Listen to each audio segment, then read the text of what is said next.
In 2009, Costco's co-founder Jim Sinegal sat down with the man who would eventually take over as CEO, Craig Jelinek, and told him something that sounds almost like a joke until you understand he meant it completely literally.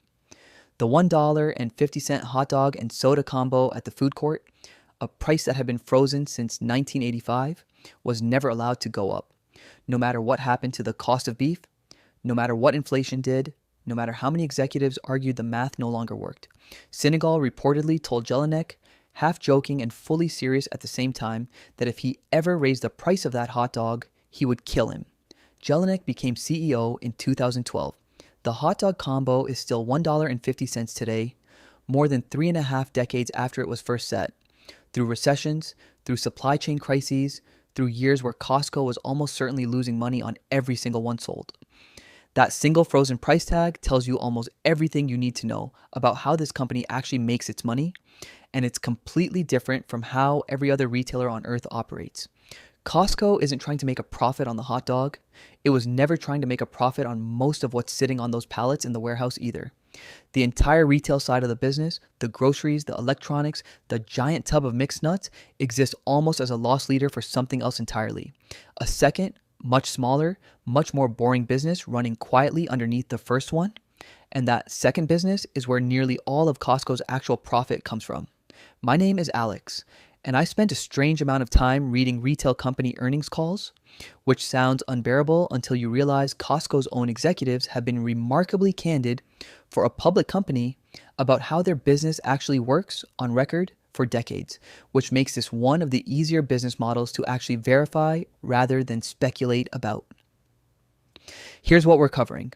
The specific number buried in 2009, Costco's co-founder Jim Sinegal sat down with the man who would eventually take over as CEO, Craig Jelinek, and told him something that sounds almost like a joke until you understand he meant it completely literally. The $1.50 hot dog and soda combo at the food court, a price that had been frozen since 1985, was never allowed to go up. No matter what happened to the cost of beef, no matter what inflation did, no matter how many executives argued the math no longer worked. Sinegal reportedly told Jelinek, half joking and fully serious at the same time, that if he ever... In 2009, Costco's co-founder Jim Sinegal sat down with the man who would eventually take over as CEO, Craig Jelinek, and told him something that sounds almost like a joke until you understand he meant it completely literally. The $1.50 hot dog and soda combo at the food court, a price that had been frozen since 1985, was never allowed to go up. No matter what happened to the cost of beef, no matter what inflation did, no matter how many executives argued the math no longer worked.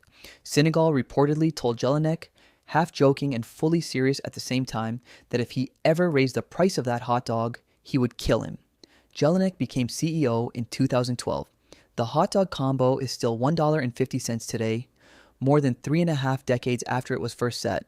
Through recessions, through supply chain crises, through years where Costco was almost certainly losing money on every single one sold. That single frozen price tag tells you almost everything you need to know about how this company actually makes its money, and it's completely different from how every other retailer on earth operates. Costco isn't trying to make a profit on the hot dog. It was never trying to make a profit on most of what's sitting on those pallets in the warehouse either. The entire retail side of the business, the groceries, the electronics, the giant tub of mixed nuts, exists almost as a loss leader for something else entirely. A second, much smaller, much more boring business running quietly underneath the first one. And that second business is where nearly all of Costco's actual profit comes from. My name is Alex, and I spent a strange amount of time reading retail company earnings calls, which sounds unbearable until you realize Costco's own executives have been remarkably candid for a public company about how their business actually works on record for decades, which makes this one of the easier business models to actually verify rather than speculate about. Picture a movie theater, but with the economics flipped completely backward from how you'd expect. At a normal movie theater, the ticket is priced close to what it actually costs to run the business, and the real profit comes later. At the concession stand, where a bucket of popcorn that costs the theater maybe 50 cents gets sold for $8. Now imagine a theater that does the opposite. The popcorn, the soda, the candy, all priced close to what the theater itself paid for it. Barely any markup at all. Almost charitable pricing. But the ticket to walk in the door costs $60 a year, non-negotiable, paid upfront, and that ticket price alone is where nearly the entire profit of the business lies. That's Costco, almost exactly. The merchandise is the popcorn, priced close to cost, sometimes practically at cost, specifically to make you feel like walking through those doors is always worth it. The membership fee is the ticket, and the ticket is the actual product Costco is selling. Everything else on the shelves exists to make you renew it. Let's put real numbers on this, because the scale of the gap is genuinely larger than most people assume even after hearing the concept described. Costco operates on a self-imposed rule, stated publicly by company leadership many times over the years, that it will not mark up any product more than roughly 14 to 15% above cost, and for Kirkland Signature private label products, that ceiling drops even lower, closer to 15% as an absolute hard cap, regardless of what the market would otherwise bear. Compare that to a typical grocery store, which commonly marks up products somewhere between 25 and 50% depending on the category, and department stores or specialty retailers that can mark items up 100% or more. Costco has voluntarily boxed itself into one of the thinnest merchandise margins in all of retail, on purpose, as a deliberate strategic choice rather than a competitive weakness forced on it by the market. Now, look at what that produces on the income statement. In a typical recent fiscal year, Costco's total revenue from merchandise sales runs into the hundreds of billions of dollars, but the operating profit generated from that merchandise, after the cost of goods and all the operating expenses of running the warehouses, is razor thin, frequently landing in the low single digits as a percentage of sales, sometimes barely above what many analysts would consider a break-even margin once every cost is fully accounted for. Meanwhile, membership fee revenue, the money collected purely for the right to walk in and shop, a separate line item entirely from merchandise sales, flows almost directly to the bottom line because the incremental cost of letting one more member walk through the door is close to nothing once the warehouse is already built, staffed, and stocked. In recent fiscal years, membership fee income alone has accounted for a share of total operating income that frequently exceeds half, and in some years has come extremely close to accounting for the entire operating income of the company, meaning the actual selling of physical merchandise, the part that looks like Costco's whole business from the outside, essentially functions as a break-even operation whose real purpose is generating enough member satisfaction and renewal loyalty to keep collecting the annual fee year after year from over 130 million cardholders worldwide. This explains a decision that confuses people who don't understand the model, why Costco is famously willing to sell certain items at an actual, verified loss. The rotisserie chicken, priced at $4.99 and held at that price for years despite rising poultry costs, is a well-documented example, with Costco executives having stated publicly on earnings calls that the company built an entire dedicated poultry processing facility, partly to control costs well enough to keep selling the chicken at that price without it becoming an even bigger drag on merchandise margins. The hot dog combo works the same way. These aren't marketing gimmicks in the shallow sense of a temporary promotional loss leader designed to lure in customers who will then overspend on other items, though that effect exists too. They're closer to a permanent statement of brand identity, proof to every member that the retail side of the business genuinely isn't trying to extract maximum profit from them, which is a big part of the trust that keeps the membership renewal rate as high as it consistently is, hovering around 90% in the United States and Canada for years running, an extraordinarily high figure for any subscription-style business in any industry. That renewal rate is worth sitting with for a moment because it's the actual engine underneath everything else. A 90% renewal rate means the business isn't spending enormous, continuous sums trying to reacquire lost customers the way most retailers have to. Once someone becomes a member and stays a member, the cost of retaining them for another year is close to nothing. They just pay the fee again, automatically in many cases, and the profit from that renewal drops almost entirely to the bottom line. This is a fundamentally different kind of business than ordinary retail, structurally closer to a subscription software company or a gym than to a supermarket, even though it looks, walking through the doors, just like a supermarket the size of an airplane hangar. Let's talk about the second major mechanism, one that gets far less attention than the membership model, but matters just as much to how the whole system actually functions: the deliberately limited product selection. A typical American supermarket carries somewhere between 30,000 and 40,000 individual products, sometimes more. Costco carries roughly 4,000. This isn't a limitation caused by warehouse size or supply chain constraints, it's a core strategic choice. And the logic behind it compounds in several different directions at once. First, fewer total products means dramatically higher sales volume per individual item, which gives Costco enormous negotiating leverage with suppliers.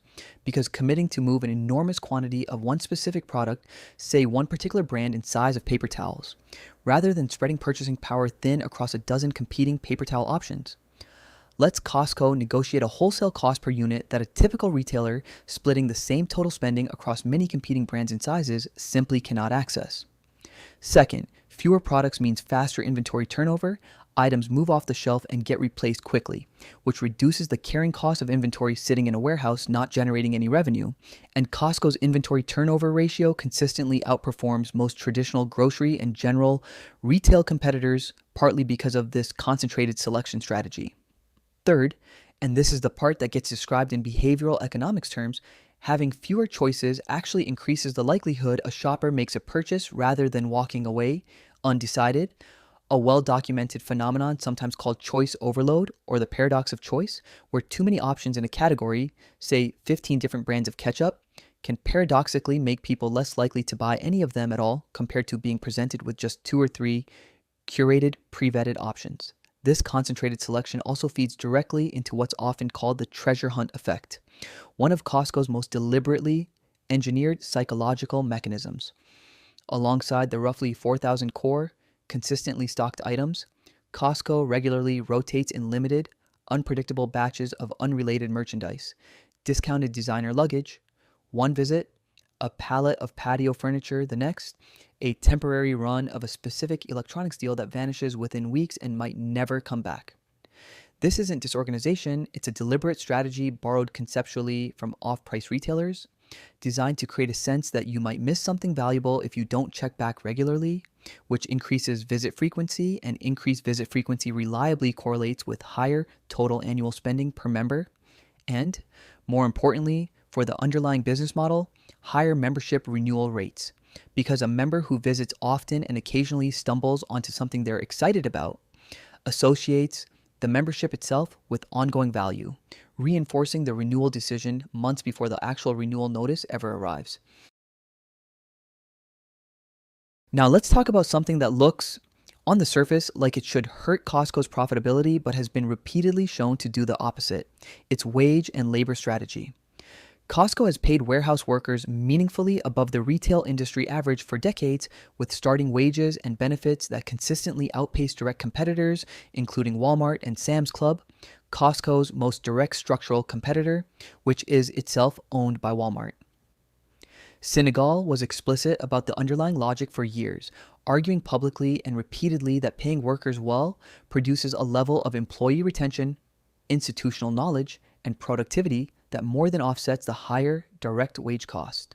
The data backs this up in a way that isn't just executive messaging. Employee turnover in general retail and warehouse club settings frequently runs well above 50% annually, industry-wide, sometimes considerably higher in entry-level positions, and each instance of turnover carries a real, measurable cost to a business: recruiting, hiring, training, lost productivity during the ramp-up period for a new hire. Costs that are easy to underestimate because they're spread out and rarely show up as a single obvious line item. Costco's turnover rate has been reported across multiple years and multiple external analyses at a fraction of that industry average, and a workforce that stays longer, requires less constant retraining, makes fewer costly errors, and develops the kind of institutional knowledge that actually improves operational efficiency in ways that are hard to fully quantify but show up clearly in the company's consistently strong operating metrics relative to its labor cost structure. There's a real estate dimension to this business that rarely gets discussed outside of specialized financial analysis, but it matters more than most people realize.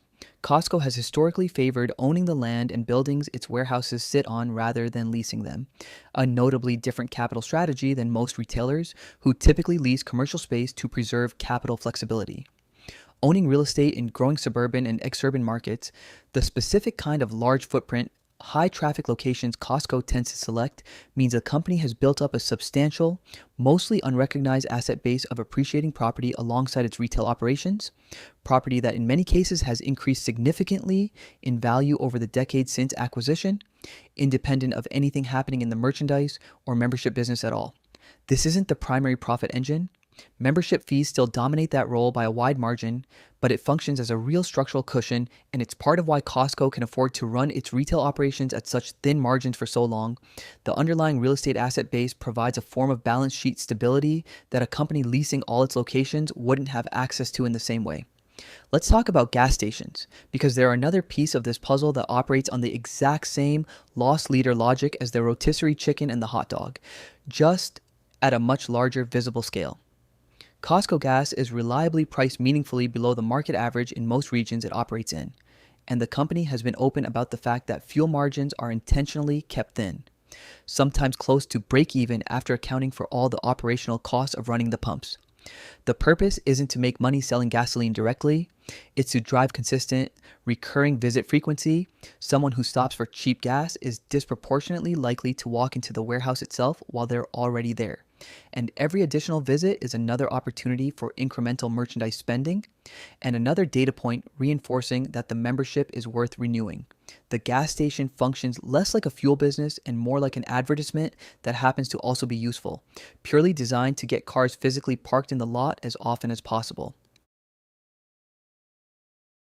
This negotiating leverage isn't theoretical, and it's occasionally become visible to the public in a way that illustrates just how much power concentrated purchasing volume actually gives Costco over its suppliers.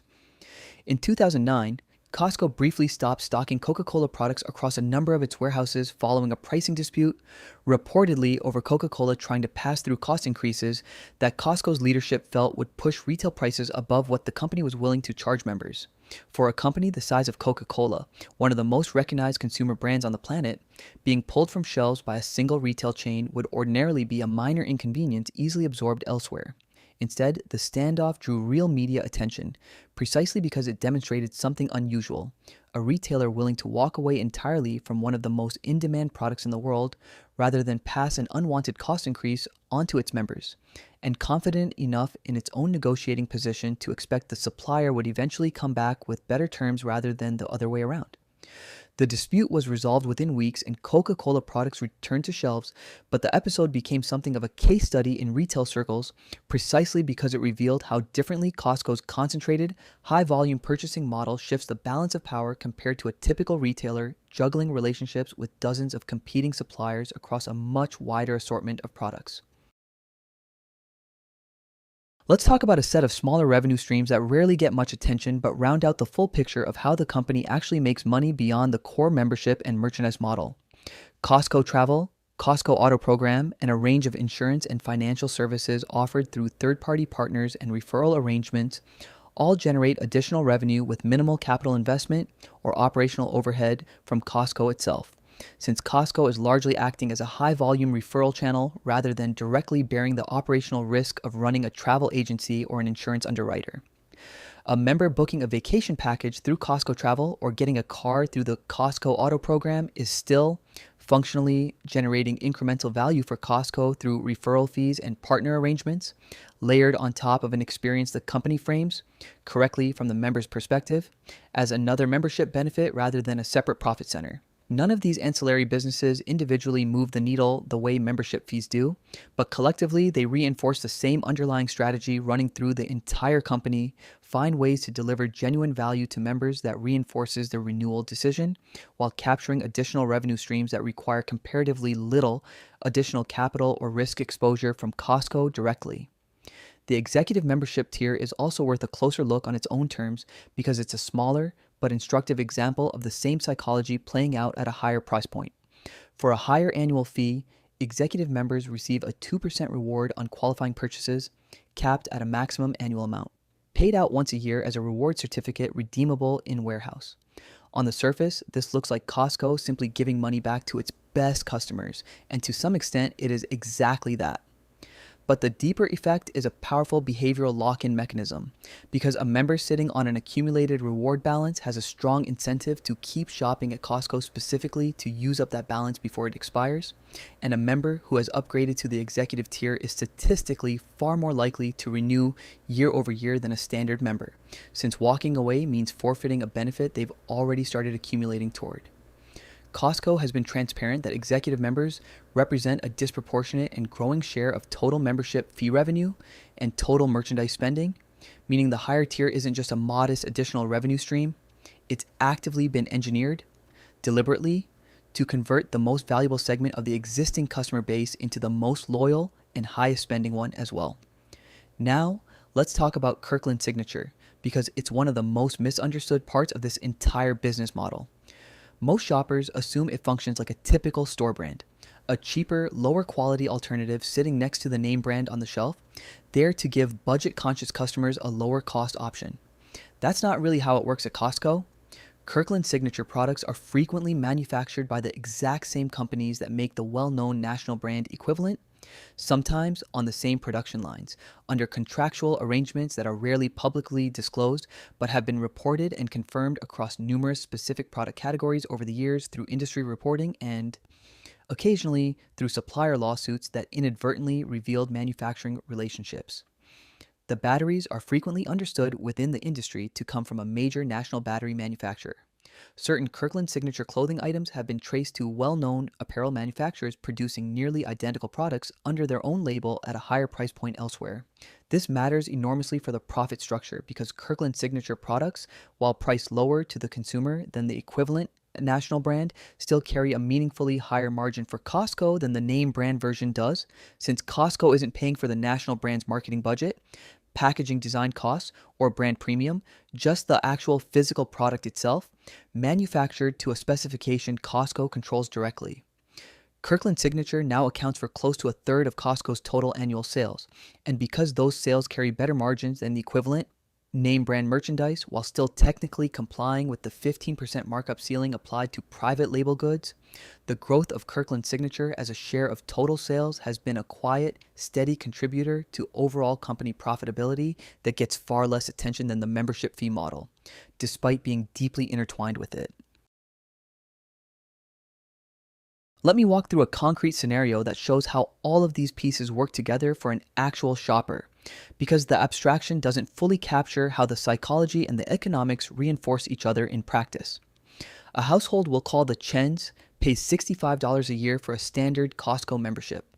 In their first year, they visit 6 times, drawn in partly by the gas station being reliably 20 to 30 cents cheaper per gallon than nearby stations, and partly by a rotating set of treasure hunt items they weren't specifically shopping for: a seasonal patio heater, a limited electronics bundle, a pallet of a specific snack their kids liked that later disappeared from the rotation.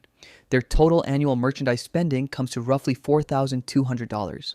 And on that spending, Costco's actual merchandise profit margin, after the cost of goods and operating expenses, nets out to something in the low single digits, perhaps $100 to $150 of genuine operating profit across the entire year of shopping. The membership fee itself, $65, flows almost entirely to operating profit once basic administrative costs are accounted for.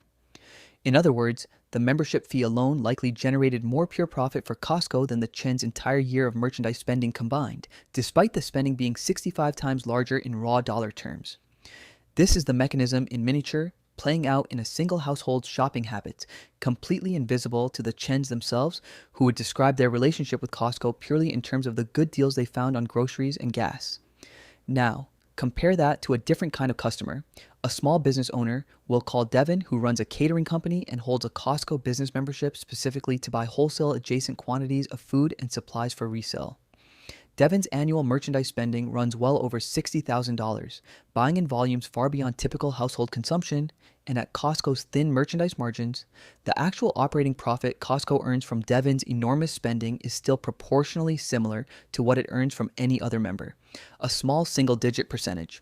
But Devin's membership fee, a modest step up from the standard rate for the business tier, is still just one flat annual payment, Meaning, from Costco's perspective, a customer spending $60,000 a year and a customer spending $4,000 a year are contributing wildly different amounts of merchandise driven cash flow through the business, but startlingly similar amounts of pure membership profit, because the membership fee itself doesn't scale with how much a member actually spends. This is a genuinely unusual structural feature for a retail business to have, a flat fee profit engine sitting completely independent of transaction volume, and it's part of why Costco's earnings have historically been remarkably stable and predictable compared to typical retailers, whose profits swing much more directly with same-store sales trends, discretionary spending cycles, and consumer sentiment, because Costco's core profit driver, membership renewals, moves on a much slower, much more predictable cycle than day-to-day shopping behavior does. This predictability is a big part of why Costco stock has historically traded at a significantly higher valuation multiple than traditional grocery and general retail competitors, something that puzzles investors encountering the company for the first time when they compare it on a simple price-to-earnings basis against a company like Kroger or Target. The market isn't primarily valuing Costco as a retailer selling groceries and electronics at thin margins. It's valuing Costco closer to how it would value a subscription business with an extraordinarily high renewal rate and a large, growing, highly loyal customer base, because that's structurally closer to what the company actually is underneath the warehouse aesthetic, a membership club that happens to also sell bulk goods near cost as the primary mechanism for keeping that membership valuable enough to renew. Here's the protocol. 5 things worth understanding whether you're a member trying to get real value out of the card or someone evaluating the company as an investment. Rule 1. If you're deciding whether a membership is worth it for your household, calculate it based on realistic, typical spending patterns rather than the exceptional bulk buying trips people describe online, because the membership pays for itself primarily through gas savings and a handful of genuinely lower price staple goods you'd buy regularly anyway, not through impulse purchases of a 96-count box of granola bars you didn't need. Rule 2. Be honest with yourself about bulk buying waste, because a well-documented pattern among Costco shoppers is buying in quantities that exceed realistic household consumption before an item expires or goes unused, which quietly erases the actual per-unit savings the bulk pricing was supposed to provide in the first place, turning a good unit price into a net loss once a real share of the product goes to waste. Rule 3. Treat the treasure hunt section as pure entertainment browsing, not a shopping list, and stay alert to the psychological pull of scarcity messaging around rotating items, because the same urgency mechanisms that drive impulse purchases anywhere else in retail are very much present here too, just wrapped in a more wholesome, bulk warehouse aesthetic that makes them feel less like marketing. Rule 4. If you're evaluating Costco as an investment, pay closer attention to the membership renewal rate and total cardholder growth reported each quarter than to same-store merchandise sales figures, because the renewal rate is the actual leading indicator of the company's core profit engine, while merchandise sales trends, while useful for understanding overall business health, are structurally designed to run near break-even regardless of how strong or weak they are in any given quarter. Rule 5.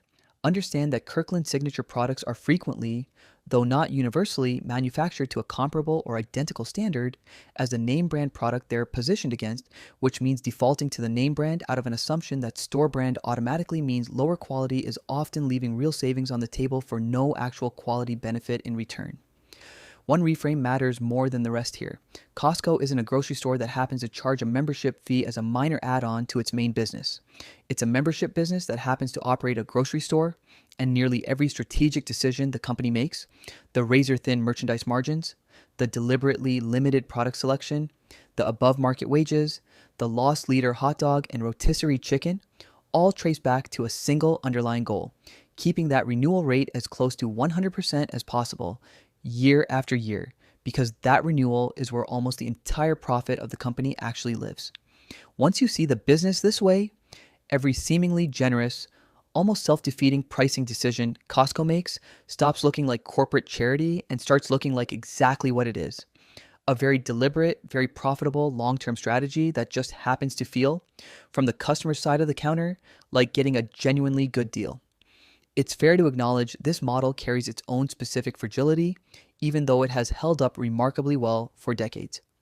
A business this dependent on a single renewal rate staying near 90%, is also a business unusually exposed if that number ever started sliding in a sustained way. Because unlike a typical retailer that can respond to a soft quarter by running a promotion or adjusting merchandise pricing, Costco's core profit engine has comparatively few levers to pull if members simply started walking away in larger numbers, short of raising the membership fee itself, which the company has done only sparingly and cautiously over the decades, precisely because it understands how central that renewal psychology is to the entire structure.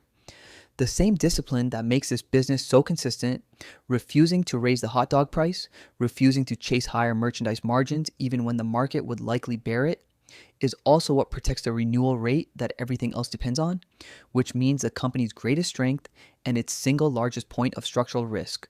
Both trace back to the exact same decision, keeping members feeling like the deal underneath the membership fee is always, unmistakably worth it.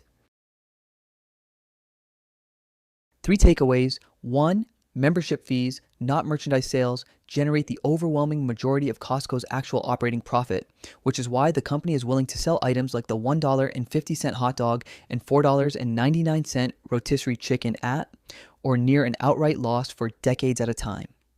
2. The deliberately limited product selection, roughly 4,000 items versus 30,000 or more at a typical supermarket, isn't a limitation. It's a strategic choice that drives supplier negotiating leverage, faster inventory turnover, and a psychological treasure hunt effect that keeps members visiting and renewing. 3. Kirkland's Signature isn't a cheaper knockoff brand. It's frequently manufactured by the same suppliers as the national brand it sits next to, priced lower for the consumer while still carrying a better margin for Costco, making it one of the quieter but most significant profit drivers in the entire business. Lazy investing built more fortune than chasing the next warehouse club deal ever will.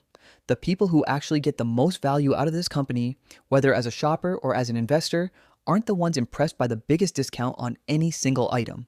They're the ones who understood which part of the business the discount was actually there to protect. If you want to see the exact spreadsheet I use to track whether my own household's Costco spending actually justifies the membership each year, there's a walkthrough on my channel with the real numbers, no guesswork, just the math. Thanks for watching.